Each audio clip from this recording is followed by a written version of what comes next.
Kita semua yang alim-alim itu tahu bahwa la ilaha illallah itu super. Sudah bawaannya tauhid, juga punya kelayakan Nah, kemudian nasib kita agak sial. Malah kalimat ini dituduh bid'ah, dituduh khurafat. Mergo Nabi enggak pernah tahlilan, Nabi enggak pernah tahlilan. Kalau diartikan Nabi ora tau maca la ilaha illallah, agak kalimat ini.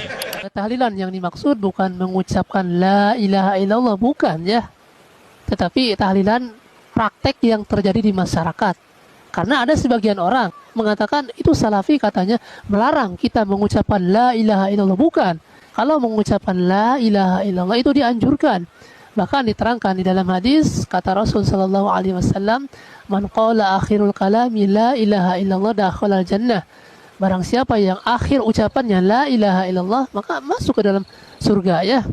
Nah, tahlilan yang kita maksud bukan mengucapkan la ilaha illallah, bukan ya, tetapi praktek yang terjadi di masyarakat. Jadi praktek tahlilan yang akan kita bahas itu seperti ini. Ketika ada seseorang sudah meninggal dunia, kemudian orang-orang kumpul di rumah kematian. Di sana dilakukan makan-makan di hari pertama kematian, di hari ketiga, di hari ketujuh, sampai hari ke-40, bahkan sampai 100 hari, bahkan sampai 1 tahun. Nah, itu yang kita maksud dengan ritual tahlilan. Praktek tahlilan. Tahlilan itu menurut mazhab Syafi'i hukumnya adalah makruh dan bid'ah.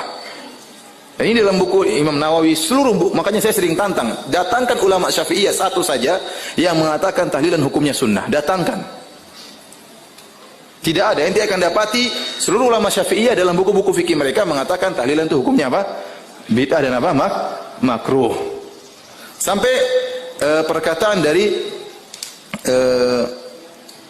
ulama Syafi'iyah orang Indonesia yang bernama Muhammad Arsyad Al-Banjari dalam kitabnya Sabilul Muhtadin. Dalam kitabnya Sabilul Muhtadin. Saya bacakan ya. Halaman 503. Sabilul Muhtadin ini Muhammad Arsyad Al-Banjari, ulama besar ya, yang kemudian terkenal di Banjarmasin, sampai sekarang punya masjid. Ada nama masjid namanya Masjid Sabilul Muhtadin. Dia punya buku kitab fikih. Dia berkata, sunat bagi seisi kampung yang kematian dan seluruh keluarga sekalipun jauh membawa makanan untuk keluarga yang kematian, untuk makanan mereka pada siang hari dan malamnya, atau untuk selama mereka masih dalam keadaan bersedih, hendaklah mereka selalu makan untuk menjaga keadaan kesehatannya. Dia jelaskan sunnahnya kayak apa. Sunnahnya kasih makanan sama mereka, bukan mereka bikin makanan.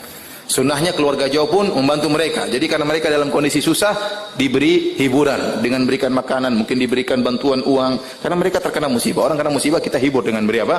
Makanan. Bukan sebaliknya, mereka kerepotan. Kemudian beliau berkata, makruh lagi bid'ah bagi yang kematian membuat makanan untuk dimakan oleh orang banyak, baik sebelum maupun sesudah mengubur, seperti yang kebiasaan dikerjakan oleh masyarakat. Ini ulama Syafi'i ini, orang Indonesia. Dia bilang, mengatakan seperti kebiasaan yang dilakukan oleh apa?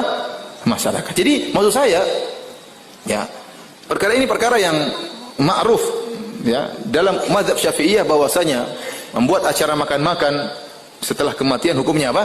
Bid'ah. Makruh. Taib, kalau ada orang terjerumus dalam hal tersebut, melakukan hal tersebut, apakah kita vonis dia sebagai ahlul bid'ah? Jawabannya tidak. Dia kalau cuma gara-gara kesalahan ini, tidak bisa kita keluarkan dia dari firqah najiyah, paham? Karena ini bukan masalah akidah, bukan masalah usuluddin, bukan masalah kaidah kuliah. Tapi dia salah dalam satu perkara fikih misalnya. Karena ini bid'ah amaliyah, ya. Paham? Paham atau tidak? Ya. Maka jangan suka mudah-mudah menyesatkan apa? Orang ya. Antum bilang salah, enggak jadi masalah, itu hak kita. Ma yaf'alun nasu minal istima' indal mayyit wa sun'it ta'am minal bid'il munkara. Enggak tanggung-tanggung allati yusabu ala man'iha. Apa yang dikerjakan oleh orang ketika ngumpul-ngumpul setelah kematian dan membuat makanan termasuk bid'ah munkarah yang diberi pahala orang yang melarangnya. Saya yakin semua Pak Kiai tahu kitab ini, I'anatul Talibin. Tadi dari Ustadz Zainal Abidin membicarakan masalah tahlilan. Padahal ini nanti ada sesi khusus ya tentang tahlilan. Memang tahlilan ini di dalam kitab I'anatul Talibin, bid'ah mungkarah, dalam sebagian lain dikatakan bid'ah makruhah. Bid'ah makruhah orang yang memerangi akan mendapatkan pahala. Tapi persoalannya, ini sudah menjadi budaya, sudah menjadi adat, kalau diperangi malah kita yang dimusuhi oleh